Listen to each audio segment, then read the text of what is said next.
Next point हमारे पास आ जाता है तत्व उन्माद, जिसको हम क्या बोल देते हैं, महामोह के नाम से भी बोला जाता है। इसकी ट्रीटमेंट में बताया गया है कि इसमें स्नायु स्थार्य कर भी करना चाहिए और साथ में क्या है, वात का अनुलोमन करना चाहिए। ठीक है, नेक्स्ट अगला आता है तांडव रोग। क्या जाता है, तांडव रोग। अब तांडव से याद रख सकते हो कि क्या है कि वो जो इंसान है वो स्थिर नहीं है, ठीक है, तांडव कर रहा है, तो क्या होता है, इसमें कन्वल्जन्स प्रेजेंस होती हैं, दैट्स वाई इसको क्या बोल देते हैं, तांडव रोग बोल देते हैं। तो इसमें बोला कि ये क्यों होता है स्त्रियों में, क्यों, क्योंकि स्त्रियों में बोल सकते हैं कि रज का अवरोध, एक इन्होंने पर्टिकुलर बोल दिया कि स्त्रियों में रज का अवरोध हो जाता है और कृमियों के कारण, ठीक है, जो कृमि पड़े हैं 20 प्रकार के, तो उनके कारण भी तांडव रोग की उत्पत्ति मानी गई है। ठीक है ना, वही उन्होंने ऊपर बोला गया है कि कृमि जो होते हैं तत्व उन्माद होने से, ठीक है, कृमि तत्व उन्माद होने से क्या है, ताड़न करें। ठीक है, क्या करना चाहिए हमें इसके लिए, ताड़न, ठीक है, चिकित्सा करनी गई है। तो इन्होंने ताड़न, इन्होंने क्या एक्चुअली क्या है यहाँ पर, ये क्यों बात बोली गई है कि यहाँ पर हम तांडव बोल रहे थे, इसलिए क्या है कि उन्होंने बोला है कि जब कृमि तत्व उन्माद भी एक आता है जिसमें क्या है ताड़न करने को बोलते हैं, ठीक है, लेकिन यहाँ पर क्या है तांडव रोग का जो एक कारण माना गया वो क्या माना गया है, कृमि कारण माना गया है। नेक्स्ट अगला आ जाता है, इसमें क्या करना चाहिए, इसमें भृंगन, विरेचन और अग्निबल वाली चीज़ें देनी चाहिए, मतलब अग्निबल वर्धन। नेक्स्ट रहता है सखालित्य रोग। तो सखालित्य रोगों में सबसे श्रेष्ठ क्या माना गया। अब सखालित्य होता क्या, जैसे कि हमारी जो बाजू होती है, ठीक है, हाथ होता है, वो क्या भारीपन महसूस होना बाजू में, दैट इज़ कॉल्ड सखालित्य रोग। तो इसमें हम क्या करेंगे, अगर वो बाजू में से जैसे कि कोई सामान जो हम काम कर रहे हैं वो क्या है, वो अगर हम काम करना बंद कर देंगे, ठीक है, या उन जो काम कर रहे थे उसको हम चेंज कर देंगे, तो उससे क्या हो जाएगा, हमें वो रोग नहीं होगा। तो क्या आ जाएगा, स्वकृत से निवृत्ति हो जाती है। ठीक है, नेक्स्ट जो बोला गया है उसमें आ जाता है हमारे पास ये वाला, उसके बाद आ जाता है दैट इज़ अ खंजिका रोग। खंजिका, ठीक है, खंजिका मतलब क्या होता है, लंगड़ापन। क्या हो जाता है, लंगड़ापन। ये जो रोग होता है ये क्या होता है, खंजीर नामक की एक दाल होती है, उसका अगर हम निरंतर सेवन करते हैं तो उस वजह से क्या हो जाता है, खंजिका रोग की उत्पत्ति हो जाती है। ठीक है, ऊपर एक दिया हुआ है स्नायु रोग। अगर किसी को स्नायु रोग हो जाता है तो हमें उसकी चिकित्सा क्या बोली है, बलवर्धन है, वात का अनुलोमन है। इसमें जो मोस्टली जो चिकित्साएं बताई गई हैं उसमें वायु का अनुलोमन बताया गया है। एक आपने पढ़ा होगा शानंदर का होता है कि पित्त पंगु, कफ पंगु, पंगु वो मल धातु है, ठीक है ना, तो वही आया था कि वायु का क्या करते हैं, अनुलोमन करवाया जाता है। और स्नायु शूल, ठीक है, क्या आता है कि स्नायु शूल की हमें चिकित्सा करनी चाहिए। ठीक है ना, इसमें होता क्या है, ये स्नायु रोग में क्या बोलते हैं कि नव ओरिजिन पेन, इसको क्या बोल देते हैं मॉडर्न के अगर देखा जाए तो नव ओरिजिन पेन।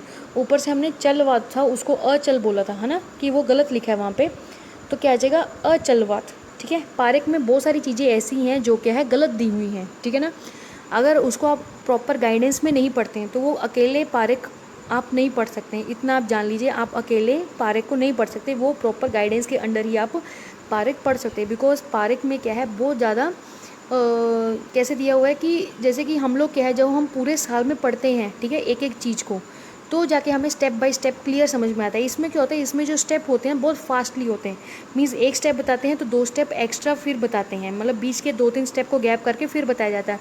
वो ऐसा क्यों होता है, बिकॉज वो एक मेन इंपॉर्टेंट बताते हैं, लेकिन अगर आपको याद करना है तो याद करने के लिए क्या चाहिए होता है, याद करने के लिए आपको एक प्रॉपर चैनल की ज़रूरत होती है। ठीक है ना, प्रॉपर एक चैनल की ये क्या है क्या नहीं है, तो वो चैनल अगर चाहिए तो उसके लिए क्या है कि आपको किसी के अंडर रहकर ही क्या है ये पता लग सकता है, जो क्या है जिसने पारक अच्छे से पढ़ी हो।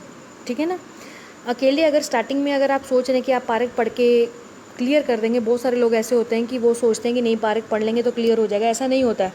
हाँ, किसी का अगर लक लग गया तो अलग बात है, लेकिन पारक ऐसे अकेले से कंप्लीट नहीं होती है। ठीक है, तो इसी तरह क्या है, जैसे गलती वहाँ पर ऊपर हमने पकड़ी है कि वहाँ पर चलवात है, लेकिन यहाँ पर क्या है अचल, तो वर्ड जो है वो अचल ही आएगा। ठीक है ना, अचलवात। तो इसमें होता क्या है, जो व्यक्ति होता है ना वो अपनी जिस स्थिति में है तो वो क्या है वहाँ पर मूर्छित हो जाता है, मीन्स फेंट हो जाता है, कि पुरुष बैठा है खड़ा है उसी स्थिति में वो क्या हो जाएगा, मूर्छित हो जाएगा, उस स्थिति में पड़ा रहता है। ठीक है, एग्जाम्पल के लिए क्या बोला गया है उसमें आ जाता है कि रोगियों का चित्त प्रसन्न करना। अब जैसे कई लोग होते हैं ना कि टेंशन वाली बात सुन ली तो मूर्छित फेंट में चले जाते हैं, तो उन्होंने वही बोला कि ऐसे अगर कुछ हो तो अगर आपने सुना कि वो व्यक्ति क्या था पहले ऐसे उसका सिस्टम था, तो उस रोगी के सामने कभी भी ऐसी बात नहीं करनी है, चित्त को प्रसन्न मतलब मन को प्रसन्न करने वाली बातें करनी है। वो तो वात हर, यहाँ पर वात का अनुलोमन ना बोलकर क्या बोल दिया, वात हर बोल दिया, और मूर्छा हर चिकित्सा हमें करनी चाहिए। ठीक है, नेक्स्ट, अगर आप इसको भी अच्छे से पढ़ लेते हैं प्रॉपर गाइडेंस में तो इससे भी आप पेपर को क्लियर कर सकते हैं। ठीक है ना, तो तो ये नहीं सोचना कि हाँ भी कि क्रैश कोर्स है तो इसमें गोविंद पारेख है तो क्या होगा गोविंद पारेख से, जो गोविंद पारेख है उससे बहुत कुछ हो जाएगा, लेकिन अगर आपने उसको अच्छे से पढ़ा है, वरना कुछ भी नहीं होगा, चाहे आप संहिता अकेले ही पढ़ लो, ठीक है ना, पूरा सिलेबस पढ़ लो या नोट्स पढ़ लो अकेले। अगर कुछ लोग होते वो कहते कि नहीं हम तो नोट्स पढ़ लेंगे तो हमारा क्लियर हो जाएगा, हमें गाइडेंस की ज़रूरत नहीं है, ऐसा नहीं कभी हो सकता, ठीक है ना। क्योंकि आप जब भी स्कूल वगैरह या कॉलेजेस में जाते हैं तो क्या होता है, वहाँ पे जाके टीचर तो चाहिए ना पढ़ाने के लिए। आपको ऐसी बुक्स चाहे अगर दे दी जाती तो क्या आप उसको क्लियर कर पाते? नहीं क्लियर कर पाते। हाँ, ये अलग बात हो जाती है कि आपका माइंड शार्प है, कितना आप उसको ग्रास्प कर पाते हो वो अलग बात है, ठीक है ना। लेकिन आप प्रॉपर अगर बोले कि हो पाएगा तो वैसे नहीं हो पाएगा। पारेख तो बिल्कुल नहीं हो पाएगी अकेला, कोई भी कर ले तो, ठीक है ना। उसके बाद नेक्स्ट अगला आ जाता है हमारा उरे स्तोय। तो उरे स्तोय क्या होता है? तो उरे स्तोय नामक एक क्या होता है, रोग होता है जो क्या होता है, कफ नाशक और मूत्र विरेचक ऐसी औषधियाँ इसमें देनी चाहिए, ठीक है। उरे प्रदेश में क्या होता है, कफ ज़्यादा होता है, तो हमें कौन सी, अगर उरे स्तोय नामक कोई रोग हो जाएगा तो इससे याद रखना कि कफ नाशक क्या है, चिकित्सा करनी चाहिए, मूत्र रेचक औषधियाँ देनी चाहिए। अगर हम मूत्र रेचक औषधियाँ देंगे तो उससे भी बहुत सारी चीज़ें क्या है निकल जाएंगी, हमारी बॉडी से एक्सक्रीट हो जाएंगी, ठीक है। और क्या बोला है कि पशु का आंतर प्रदेश में शस्त्र कर्म से क्या है टेपिंग का निर्देश बोला गया। बस इतना याद करना कि कौन से शस्त्र से बोला गया है, कौन से शस्त्र से टेपिंग करनी है और कहाँ करनी है।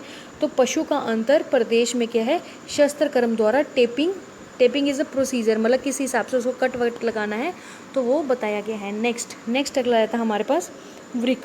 तो वृक रोग क्या होता है? तो वृक रोग आप लोग को पता है, वृक रोग का तभी पता चलता है जब क्या होता है वो अपने साइज से द्विगुण, ठीक है ना, जब वो अपनी साइज से डबल हो जाते हैं उसको क्या बोलते हैं, वृक रोग। तो वृक रोग का क्या है, संपूर्ण अध्याय लिखा गया है। इसमें मंसूरिका, विसूचिका, आमवात, पुराण ज्वर, ठीक है, के उपद्रव स्वरूप भी वृक रोग की उत्पत्ति मानी गई है। मीन्स अगर हम विसूचिका, मंसूरिका, आमवात, पुराण ज्वर की अगर हम चिकित्सा नहीं करते हैं, उससे कॉम्प्लिकेशंस उत्पन्न हो जाते हैं, तो उन कॉम्प्लिकेशंस में वृक रोग की भी उत्पत्ति होती है। इसको क्या माना गया, इसको शैत्यजन्य माना गया। क्या माना गया है? शैत्यजन्य माना गया है। नेक्स्ट अगला आया था हमारे पास, दैट इज़ अ शीर्ष अंबु। क्या रहता है? शीर्ष, दैट इज़ अ हाइड्रोसिफेलिस। ये हम जब बाल रोग होता है तो उसमें हम पढ़ते हैं, ठीक है ना। शीर्ष अंबु तो हाइड्रोसिफेलिस, तो उसमें बोला गया है कि अगर हाइड्रोसिफेलिस हो जाए तो उसमें हमने क्या देना है, रेचक, ठीक है, रेचक देना है, मूत्रल्य, ठीक है, औषधियाँ देनी है, और रक्त दोष जो शोधन होंगी वो वाली चीज़ें देनी है। एक्चुअली इसमें सारी मेडिसिन्स के बारे में ही बताया जाएगा, बिकॉज क्योंकि हम क्या पढ़ रहे हैं, भेषज रत्नावली। भेषज रत्नावली में क्या होता है, मेडिसिन्स के बारे में एक्सप्लेन किया जाता है, ठीक है ना। नेक्स्ट जो बताया गया वो आ जाता है मस्तिष्क। तो मस्तिष्क के क्या है, अलग अलग चीज़ें बताई हैं। एक होता है मस्तिष्क वेपन, ठीक है, मस्तिष्क वेपन। तो वेपन क्या होता है, कहीं ना कहीं अगर वेपन मीन्स हथियार वगैरह अगर यूज़ करेंगे तो क्या आघात ही तो होगा। तो मस्तिष्क वेपन से याद करना कि मस्तिष्क पर आघात करने के कारण क्या होता है, मस्तिष्क वेपन की व्याधि मानी गई है, जिसमें क्या होता है हरलास, वमन, कंप, करनाद आदि लक्षण होते हैं, ठीक है। नेक्स्ट अगला रहता है कि कपालगत, अगर क्या है, जो कपाल अस्थियाँ, अब हमें पता है जो हमारा ब्रेन है उसमें क्या होती हैं, उसमें कपाल वाली अस्थियाँ होती हैं, ठीक है ना। तो कपाल अस्थियों की वृद्धि की तुलना क्या है, मातुलुंग मीन्स क्या होता है, CSF fluid, that is a cerebrospinal fluid, ठीक है ना। इसमें क्या, इसमें अधिकता हो जाए तो उसको हम क्या बोलेंगे, मस्तिष्क चय नामक विकार। एक चय होता है, एक चय होता है, क्या होता है, उपचय होता है, दैट इज़ एनाबोलिक एक्टिविटी और मेटाबॉलिक एक्टिविटीज़ यही होती है। तो मस्तिष्क चय नामक जो व्याधि होती है, ठीक है, अगर मातुलुंग की क्या हो जाए, वृद्धि हो जाए तो क्या होगा, मीन्स की कपाल अस्थियाँ जितनी हैं हमारी, ठीक है ना, जो स्कैल्प है, तो उसमें क्या है, उसमें जो मातुलिंग उसकी क्या ज़्यादा वृद्धि हो जाए तो उस रोग को हम क्या बोल देते हैं, मस्तिष्क चय बोल देते हैं। और मस्तिष्क चय अगर कम हो जाए तो उसको क्या बोलेंगे, मस्तिष्क अपचय नामक व्याधि हो जाती है। और दोनों ही अस्थियों में क्या है, असाध्य ही मानते हैं, ठीक है ना, दोनों ही स्थितियों में क्या बोलेंगे, इसको असाध्य ही मानते हैं, और इसमें क्या है, रसायन का प्रयोग करना चाहिए। नेक्स्ट अगला रहता है अतिव्यय, अभिघात एवं विषम आसन में स्त्रियों में क्या है, अंडाधर नामक व्याधि की उत्पत्ति मानी गई है, ठीक है ना। मतलब अति व्यय करने से, ठीक है ना, अति मैथुन करने से, अभिघात लगने से, या फिर क्या है, विषमासन करने से, ठीक है ना, कि अगर हमें खाना अजीब नहीं है फिर भी हम खा रहे हैं, ठीक जगह पर हम बैठ नहीं रहे हैं, मीन्स उल्टा पुल्टा बैठ रहे हैं, जो इस तरह की चीज़ें, तो स्त्रियों के क्या है, स्त्रियों में अंडाधार, ठीक है ना, ये याद रखना कि अंडाधार उन्होंने क्या बोला है, नामक व्याधि बोली गई है, उत्पन्न हो जाती है, जिसमें क्या होता है, स्त्रियों के क्या होता है, उरे एवं उदर में क्या होता है, अधिक तीव्र वेदना मतलब पीड़ा होती है।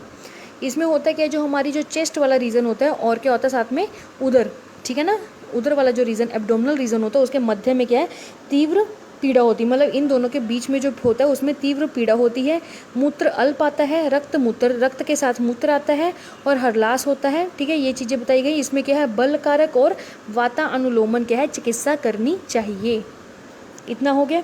ये क्या थे, ये वो चीज़ें बताई गई हैं जो क्या है, हमने क्या पढ़ा था कि जो भिषज रत्नावली है उसने क्या है लास्ट में जब उसने 106 जो चैप्टर बताए गए हैं, ठीक है ना, अकॉर्डिंग टू गोविंद दास सेन, लेकिन हमने क्या बोले हैं, हमने बोले हैं 75 चैप्टर्स। तो उसने बोला कि जब ये चैप्टर्स हैं तो उसके जो लास्ट में 2 चैप्टर्स बताए गए हैं, ठीक है ना, तो जो 2 चैप्टर्स हैं तो उसमें एक चैप्टर आ जाता है, कौन सा आ जाता है, दैट इज़ अनुयोग, ठीक है। अभी देखो हम ऊपर अभी यही पढ़ के आए हैं, तो उसमें के जो 2 चैप्टर्स बताए गए इसमें क्या आ जाता है, एक तो परिशिष्ट आ जाता है और दूसरा क्या आ जाता है हमारे पास, दैट इज़ अ अनुभूत योग, ठीक है ना।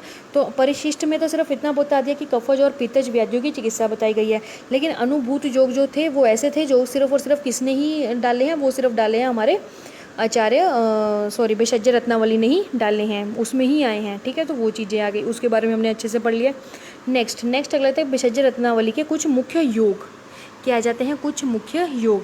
तो सबसे पहले आपको जब इसको याद करना है तो याद में आपको क्या करना है, सिर्फ और सिर्फ जैसे कि जो हमारे ये योग बताए हुए हैं और उनके रोगाधिकार के किस किस रोग में इसका वर्णन किया गया है। तो सबसे पहले आ जाता है वक्त्र रस, ठीक है। तो ये किसके लिए आता है, ये आ जाता है ज्वर के लिए। अब देखो हम इसको याद करना हो कि पंच क्या है, पंच वक्त्र, तो पंच से याद करना कि हम 5वें रस की बात कर रहे हैं। तो 5वां रस कौन सा आता है, मधुर अम्ल लवण कटु तिक्त कषाय। तो तिक्त क्या हो गया, 5th रस हो गया, ठीक है। इसको याद करने के लिए बता रही हूँ। तिक्त क्या किसके लिए आ गया, ज्वर, तिक्त रस आ गया, ठीक है, पंच में। तो जब हम ज्वर होता है तो किरात तिक्त देते हैं ना, किरात तिक्त तो एक कॉमन है, ये चलो कॉमन नहीं है इतना, लेकिन किरात तिक्त है। तो तिक्त याद रखना कि पंच जो वक्त्र आ गया तो वो रस किसके लिए आएगा, वो ज्वर के लिए आएगा, ठीक है। ये क्लियर हो गया। उसके बाद नेक्स्ट अगला आया था कस्तूरी भैरव रस। देखो पहले आपको क्या है, पहले आपको योग और उसके रोगाधिकार याद होने चाहिए, उसके बाद जाकर आपको क्या है दूसरी चीज़ें याद होनी चाहिए। तो उसके बाद है कस्तूरी भैरव रस। तो कस्तूरी भैरव रस में क्या आ जाता है, ज्वर। कस्तूरी भैरव रस किसके लिए है, तो वो भी क्या है, ज्वर के लिए है। अब देखो हम लोग अगर बात करते हैं कस्तूरी, तो याद रखना कि एक कस्तूरी नाम का इंसान था, ठीक है, जो क्या है कि ऐसे भैरव बाबा के पास गया, उसने मन्नत मांगी थी कि जब उसका ज्वर उतर जाएगा तो वो क्या है भैरव बाबा के पास जाएगा। तो कस्तूरी भैरव रस, ठीक है ना, तो किसके लिए आएगा, वो ज्वर के लिए आएगा। अब आता है कफ केतु रस, ठीक है, कफ केतु, ठीक है। एक होता है राहु, जैसे जो ग्रह होते हैं हमारे, एक होता है राहु, एक होता है केतु, ठीक है। तो राहु जो होगा वो तो सारी संपत्ति ही नष्ट कर देता है, मतलब जो बोलते हैं ना जिसकी कुंडली में राहु बैठ गया वो क्या है, वो तो यहाँ का किसी का मतलब उसके लिए बहुत एक खतरनाक चीज़ मानी गई है, ठीक है ना, संकेत करती है। तो वैसे क्या है, एक आ जाता है केतु, कफ केतु। तो जहाँ केतु आएगा तो वहाँ क्या करेगा, ये ज्वर उत्पन्न करेगा, ठीक है। तो याद रखना क्या आ जाएगा, ज्वर उत्पन्न हो जाएगा। नेक्स्ट अगला आता है विषम ज्वर घनीवटी। अब देखो विषम ज्वर घन है तो ज्वर घन से तो याद रखोगे कि ज्वर के लिए बात की गई है। उसके बाद आते हैं ब्राह्मी वटी। तो याद रखना ब्राह्मी वटी भी किसके लिए आ जाती है, ज्वर के लिए आ जाती है, ठीक है। ज्वर में क्या है, ब्राह्मी वटी, ये आपको याद करना पड़ेगा, बिकॉज ब्राह्मी घृत आता है तो वो किसके लिए होता है, वो अपसमार के लिए होता है, ठीक है ना, किसके लिए होता है, अपसमार के लिए होता है। ये देखो लिखा है कि ब्राह्मी जो घृत है वो किसके लिए होता है, अपसमार के लिए बताया गया है, ठीक है। जो लक्ष्मी विलास रस है, तो लक्ष्मी विलास रस लिखा नहीं है यहाँ पे, तो लिख लो कि ये क्या है, वात व्याधि के लिए भी और ज्वर रोगाधिकार के लिए भी बताया गया है, लक्ष्मी विलास रस। देखो अगर लक्ष्मी की क्या करोगे, विलास, ठीक है ना, क्या करोगे, कामना विलास, ठीक है ना, अच्छे से नहीं करोगे तो क्या होगा कि ज्वर की उत्पत्ति होगी, ठीक है ना, ज्वर रोगाधिकार इसका माना गया है, ठीक है। केतु से भी ज्वर की उत्पत्ति होती है, भैरव बाबा के पास उसने जाना था क्योंकि उसको ज्वर हो गया था, ठीक है। और क्या है, लक्ष्मी विलास के लिए भी क्या है, ज्वर ही उत्पन्न करेगा, ठीक है। इतना हो गया। नेक्स्ट अगला आया था हमारे पास जो वात व्याधि, वो जाति आदि फल के लिए, ठीक है ना। तो जाति आदि जो जाति फल आदि जो होता है वो किसके लिए होता है, वो होता है वात व्याधि के लिए, किसके लिए होता है, वो आ जाता है वात व्याधि के लिए। नेक्स्ट अगला आया था हमारे पास कर्पूर रस। अब देखो कर्पूर है तो कर्पूर से हम कैसे याद कर सकते हैं कि ये अतिसार में काम आएगा। तो अतिसार में काम करने के लिए कौन सा अतिसार, रक्त अतिसार, याद रखना कौन सा, रक्त अतिसार। अब कर्पूर है तो कर्पूर आप लोग ऐसे याद कर लो कि वो क्या होता है, वाइट कलर का होता है, ठीक है, और थोड़ा हार्ड होता है, ठीक है। तो जब हम अतिसार करते रहते हैं तो क्या होता है, खुद को भी इतना फील होता है, एकदम दुर्गंध टाइप की भी कई बार ना स्मेल आती है खुद से ही, ठीक है ना। तो उसके लिए हम क्या, हमने कर्पूर अपने आप को मल दिया, तो कर्पूर एक अच्छी एक फ्रेगरेंस आती है, ठीक है। तो याद रखना कि रक्त जो अतिसार होगा उसमें कर्पूर रस यूज़ करते हैं। एक आ जाता है सिंपल अतिसार। जो सिंपल अतिसार होगा उसमें क्या है, एहीफेन आसव। क्या आ जाता है, एहीफेन आसव, ठीक है। एहीफेन तो वैसे भी यूज़ किया जाता है, अफीम यूज़ करते हैं कुछ लोग, ठीक है ना। तो उसमें क्या आता है, एहीफेन आसव, ठीक है। उस पर आता है पंच पल्लव। पहले ऊपर क्या पढ़ा था हमने, पंच वक्र, ठीक है ना, वक्र। ये क्या आ जाएगा, पंच पल्लव। एक याद रखना कि एक चीज़ है उसके क्या है, 5 पलड़े हैं, ठीक है। या रख लेना कि 5 पांडव। तो ग्रहणी जो रोग था वो किनको हो गया, 5 पांडवों को हो गया। जस्ट फॉर मेमोराइज, और कुछ नहीं है, सच में नहीं हुआ था, जस्ट फॉर मेमोराइज की पंच पंच पल्लव है, ठीक है। ऊपर क्या हमने पढ़ा था, ऊपर हमने पढ़ा था पंच वक्र। तो वक्र से याद रखना कि पंच वक्र आ जाए तो वो ज्वर के लिए है, पंच पल्लव आ जाए मीन्स 5 पांडव आए तो वो क्या है, ग्रहणी रोग के लिए है, ठीक है। उसके बाद नेक्स्ट आता है दाड़िम अष्टक। दाड़िम अष्टक, अब देखो इसमें क्या है, 5 पांडव हो गए, दाड़िम 8 हो गए, दाड़िम अष्टक, तो वो किस चीज़ के लिए आएगा, ये भी ग्रहणी के लिए आएगा। नेक्स्ट, अब ग्रहणी में होता क्या है, ग्रहणी कैसा होता है जिसमें क्या होता है, जो मल होता है ना उसके रिगार्डिंग हमें प्रॉब्लम होती है कि मल अच्छे से निकल नहीं पाता, या फिर आंतर जो होती है हमारी इंटेस्टाइन्स उसमें क्या होता है, पेरिस्टाल्सिस मूवमेंट्स होती हैं, उससे क्या होती है, आवाज़ें निकलती हैं, शब्द होता है, ठीक है ना, आंत्र पूजन भी होता है साथ में, ठीक है। तो उसमें क्या, उसमें इंसान खाता तो नहीं है, अब पिला दो उसको, क्या पिला देंगे हम उसको, दूध पिला देंगे, उसको बोलेंगे ठीक है तुम खाना तो खा नहीं रहे हो, चलो दूध ही पी लो। तो याद रखना क्या आ जाएगा, दुग्धवटी। क्या आ जाएगा, दुग्धवटी। तो ये भी क्या है, ग्रहणी के लिए। ग्रहणी में हुआ क्या, अब इसको ऐसे तुम लोग याद कर सकते हो कि 5 पांडव थे, उन्होंने क्या किया, दाड़िम को खा लिया। कितने दाड़िमों को खाया, 8 दाड़िम को खाया, ठीक है। 8 दाड़िम को खाकर फिर क्या हुआ, उनको जब हजम नहीं हुआ, ग्रहणी उनको रोग हो गया, तो उन्हें फिर लास्ट में क्या है, दूध पी लिया। क्या कि उन्होंने दूध पी लिया। वरना आप लोग ऐसे भी याद कर सकते हो कि दूध के साथ हम खट्टी चीज़ तो खा नहीं सकते, तो दूध और क्या है, जो 5 पांडव थे उन्होंने क्या किया, दूध को दाड़िम के साथ खा लिया, ठीक है, मतलब दोनों को मिक्स करके खा लिया, जिससे क्या उनको ग्रहणी रोग पैदा हुआ। आप लोग ऐसे भी याद कर सकते हैं जस्ट फॉर मेमोराइज के लिए, ठीक है ना, उनको ऐसा कुछ नहीं था। नेक्स्ट अगला आ जाता है, दैट इज़ अ रामबाण। रामबाण रस, तो वो किसके लिए आते हैं, अग्निमांद के लिए, अग्निमांद के लिए। अब देखो अग्निमांद थी तो उसने क्या किया, जो फूड था हमारा उसको क्या किया, अपने पास रखा। तो राम ने क्या किया, बाण चलाया। बाण चलाने से क्या हुआ, जो हमारी अग्निमांद थी उसको क्या कर दिया, तीव्र कर दिया। अब जब भी आपने देखा कि जब बाण चलता है तो उसमें से आग चिंगारे निकलते हैं, तो याद रखना कि वहाँ से क्या आ जाएगा, अग्नि, ठीक है ना। अग्नि जो मंद हो उसको क्या करेगा, उसमें काम करेगा, रामबाण रस आ गया। उसके बाद नेक्स्ट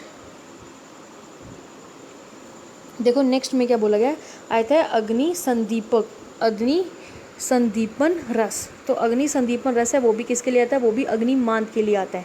तो अग्नि को बढ़ाने वाला होगा तो अग्नि संदीपन रस आ गया, ठीक है। नेक्स्ट अगला आ जाता है कृमि मुदगर रस। अब कृमि वर्ड आया तो कृमि के लिए आएगा। कृमि धातनी गुटिका, वो भी कृमि के लिए आएगा। नेक्स्ट अगला आता है धात्री लो। तो वो किसके लिए आया था, पांडु। ये तो बहुत कॉमन है, ये तो सब लोग यूज़ करते ही हैं, ठीक है, जो प्रैक्टिस करते हैं। धात्री लो, तो क्या आ जाएगा, पांडु। धात्री जैसे किसको बोलते हैं, आप देखा जाए धात्री हम माता को भी बोलते हैं, ठीक है।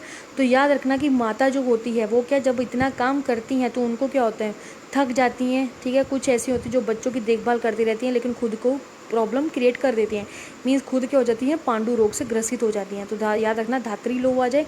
या फिर हम बोलते हैं ना, जैसे जो हमारी मदर्स होती हैं उसको क्या करते हैं कि हम टाइम टू टाइम इनको, जब एज हमारी 45 प्लस हो जाए तो उस टाइम पे इनको कैल्शियम आयरन की टैबलेट लगा देनी चाहिए, नेचुरली वाली। ऐसा नहीं कि हाँ भाई कि बाहर से हम ऐसा कुछ खिला रहे हैं, ऐसा नहीं, मतलब आयरन की इनको ज़रूरत पड़ती है, तो हम जैसे कि फ्रूट्स वगैरह या फिर इस तरह की चीज़ें खानी चाहिए। तो धात्री लो, तो इसके लिए क्या आ जाएगा, पांडु। उसके बाद नेक्स्ट अगला आता है श्वास काश चिंतामणि। क्या आता है, श्वास काश चिंतामणि। अब श्वास काश बोल दिया तो उससे याद रहेगा कि श्वास रोगों के लिए है। नेक्स्ट अगला आता है श्रृंग आदि चूर्ण, ठीक है। क्या आ जाएगा, श्रृंग आदि चूर्ण, तो उसके लिए भी क्या है, श्वास। अब जो चिंतामणि थी ना वो श्रृंगार बहुत करती थी, ठीक है ना। जो चिंतामणि एक लड़की का नाम है, तो वो क्या है, वो श्रृंगार बोध करती है, तो उसमें क्या आ जाएगा, श्रृंग आदि चूर्ण, तो वो किसके लिए आएगा, श्वास के लिए आएगा। ठीक है, नेक्स्ट चला जाता है उन्माद, क्या आ जाएगा, उन्माद गज अंकुश, उन्माद वर्ड आ गया तो उन्माद के लिए पहचान लोगे। नेक्स्ट कहता है चतुर्भुज, चतुर्भुज रस, तो चतुर्भुज जो रस होता है वो उन्माद के लिए बताया गया है। नेक्स्ट अगला आता है, एक ए है भुज, एक आता है भद्र, याद रखना, एक आता है चतुर्भद्र रस, जो क्या है कि जो पीडिया के जो बाल रोग होते हैं उसमें दिया जाता है चतुर्भद्र रस। ठीक है, ये क्या है, चतुर्भज, ये ज है वो द आ जाएगा। ठीक है ना, वो चतुर्भद्र है तो ये ज है, तो ये किसके लिए आता है, ये आता है उन्माद के लिए। ठीक है, उसके बाद नेक्स्ट अगला आता है षड धारण योग, तो वो किसके लिए है, वात व्याधि के लिए, क्या आ जाएगा, षड धारण, षड धरण। अब देखो जो वात होता है ना वो बड़ा षड्यंत्र रचता है, वो क्यों रचता है, देखो आपका वही श्लोक आ जाएगा कि पित्त पंगु कफ पंगु पंगवो मल धातु है। ठीक है ना, हर चीज़ क्या होती है, पंगु है, लेकिन कौन लेके जाता है, वायु ये होता है जो क्या है, हर उसको उठाकर कहीं ना कहीं पहुंचाता है, वहाँ पर जाके क्या क्रिएट करता है, रोग को, तो उससे क्या आ जाएगा, षड धरण। तो षड क्या याद रखना, षड्यंत्र, तो कौन करेगा, किसके लिए होगा, ये वात व्याधि ही करता है। ठीक है, उसके बाद वात गंज वात गज अंकुश, तो वो भी क्या है, वो भी आ जाएगा हमारी वात व्याधि के लिए। नेक्स्ट अगला आता है आम वातारी वटी, तो वो किसके लिए आ जाएगा, आम वात के लिए। वातारी जो गूगल है वो भी किसके लिए आ जाएगा, वो भी आम वात के लिए आ जाएगा। उसके बाद नेक्स्ट जो आता है वो आता है सप्तामृत लो, क्या आ जाता है, सप्तामृत लो, तो जो सप्तामृत लो है ये बहुत बहुत इंपॉर्टेंट है, इसमें याद रखना कि क्या है, सप्तामृत लो जो होता है हम बोल देते हैं सिंपल कि नेत्र के लिए दे दो, लेकिन नेत्र में भी किसको देना है, तिमिर। ठीक है ना, तिमिर वालों को, और साथ में शूल, जिसको शूल की प्रॉब्लम हो उनको देना है। इसके साथ देना अनुपान इसका इंपॉर्टेंट है, वो आ जाता है हमारा मधु और घृत के साथ हमने इसको सप्तामृत लो देना है। ठीक है, याद रखना कि जो सप्तामृत लो है तो वो क्या है, वो किसमें, पांडु और कामला में नहीं देना है। ठीक है, किसमें, पांडु और कामला में नहीं देना है। मोस्ट ऑफ जो होते हैं वो लगा देते हैं सप्तामृत लो है, लोहो की बात की है तो वो किस में आ जाएगा, वो आ जाएगा हमारा पांडु रोग में। धात्री लो, याद रखना धात्री लो जो है वो आएगा पांडु में। ठीक है,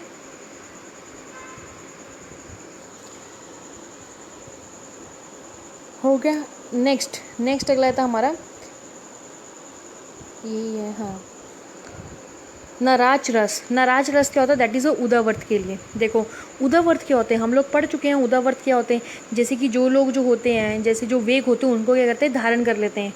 जैसे मूत्र आ रहा है, अब वो नहीं करेंगे, मतलब पुरुष आ रहा है तो भी नहीं उसको निकालेंगे बाहर, मल आ रहा है नहीं निकाल लेंगे, इस तरह क्या है जो धारण करते हैं उसको बोल देते हैं उदावर्त रोग। ठीक है, तो उदावर्त रोग में क्या है कि उदावर्त में आ जाएगा ना राच रस। ठीक है, अब जो कोई इंसान, फॉर एग्जांपल इसको आप ऐसे याद कर सकते हैं, कोई इंसान था, उसको क्या था, जैसे इसमें क्या है, चरक ने 6 प्रकार के उदावर्त बताए हैं, लेकिन इसको क्या बोल देते हैं, न वेग धारणीय अध्यायनम जो है उसमें 13 प्रकार के बताए हैं। अब उसको कैसे याद करना वो बता रही हूँ।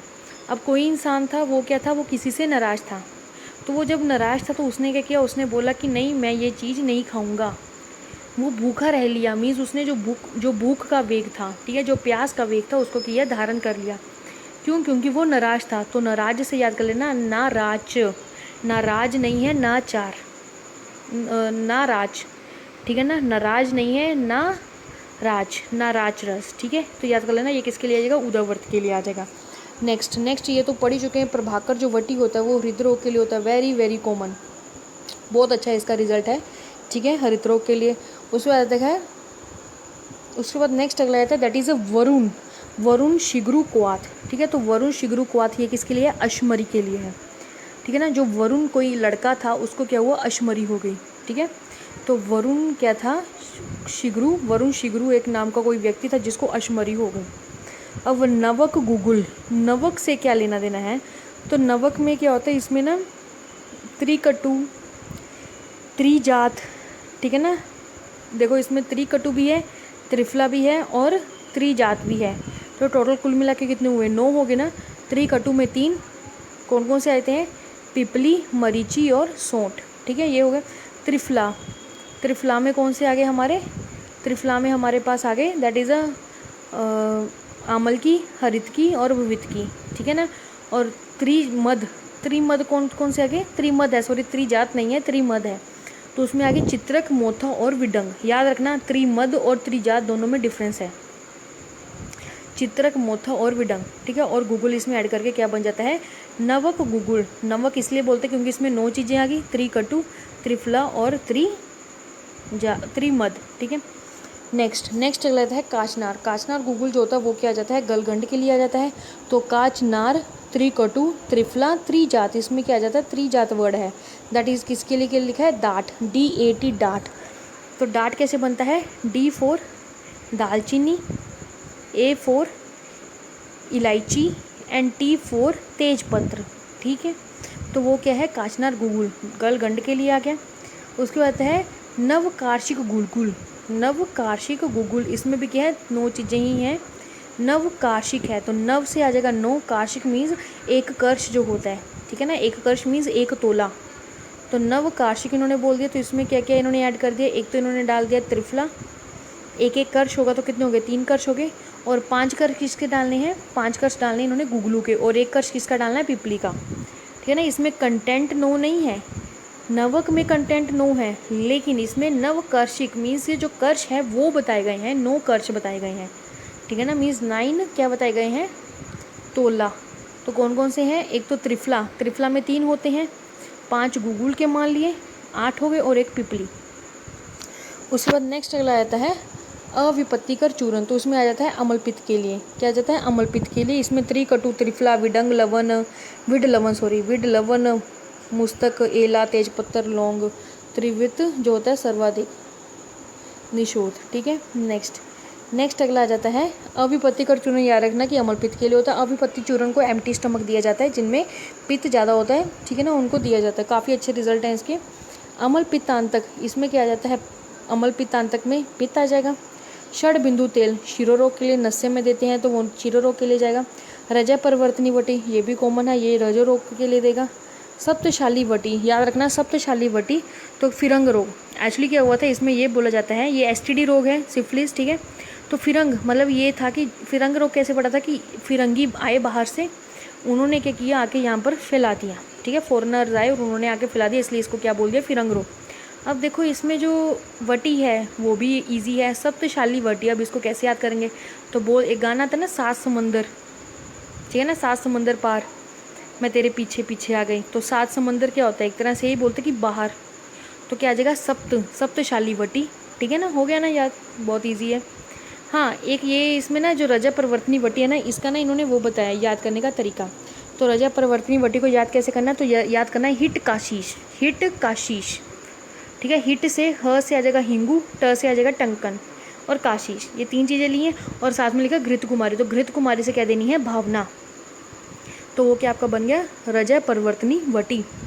आगे नेक्स्ट रहता है कुबेर राक्षस आदि वटी, तो अग्निमांद के लिए आ जाएगा, ठीक है ना। उसके बाद षट सकार चूर्ण, वेरी मतलब बहुत अच्छे रिजल्ट हैं इसके, तो मतलब बहुत ज़्यादा ही अच्छे रिजल्ट हैं इसके, मतलब बहुत अच्छा है। जो ये लोग अपना डाइजेशन जिनका ठीक नहीं है, तो उसके लिए आप ये यूज़ कर सकते हैं, षट सकार चूर्ण। मृदु विरेचन है, ये क्या है, मृदु विरेचन है, ठीक है। जिनको क्या होता है ना, जिनको स्टूल नहीं आते, या फिर जिनको कॉन्स्टिपेशन रहती है कभी, फिर ठीक रहता है, जिनका पेट साफ नहीं रहता, उनको दे दो षट सकार चूर्ण, बहुत अच्छे रिजल्ट है इसके। नेक्स्ट अगला आता है नेत्र बूंद, नेत्र बिंदु। तो नेत्र बिंदु क्या होता है, दैट इज नेत्र के लिए, तो नेत्र अभिष्यंद। और देखो फिरंग रोग को क्या बोल देते हैं, इसको गंधक रोग भी बोलते हैं, ठीक है। पहले आपको क्या काम है, पहले इसको क्या है, रोगाधिकारी याद करने हैं। मैंने कुछ निमोनिक्स के साथ और कुछ ऐसे ही क्या है, आपको रोगाधिकार इसके याद कर ले। फिलहाल के लिए आप इतना ही करिए, ठीक है। जब आपको ये याद हो जाए, तो फिर आपने करना है किस किस में वसना, किस किस में कुचला डलता है, किस में पारद, किस में गंधक, तो ये पहचानने की कोशिश करिए, ठीक है। ओके।